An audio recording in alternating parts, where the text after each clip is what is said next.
எல்லாருக்கும் வணக்கம். வந்தது எல்லா மீடியா அப்புறம் சீஃப் கெஸ்ட் எல்லாருக்கும் ரொம்ப நன்றி.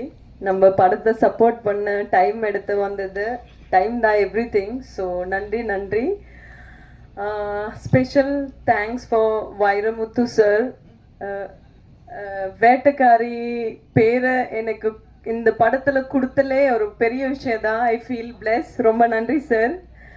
ஸோ என்னென்னா இது எனக்கு ரொம்ப பிடிச்சிருக்கு. 15 இயர்ஸ் தமிழ் இண்டஸ்ட்ரியில் இருக்க எனக்கு அவ்வளோ பர்ஃபெக்டாக தமிழ் பேச தெரியாது. இருந்த கூட நான் எப்போவுமே தமிழில் தான் பேசுவேன். எனக்கு தமிழ்நாடு எனக்கு என்னோட உயிர் மாதிரி தான். என்னோட முதல் படத்தை 2009 ரிலீஸ் ஆயிடுச்சு ரெனிகுண்டா.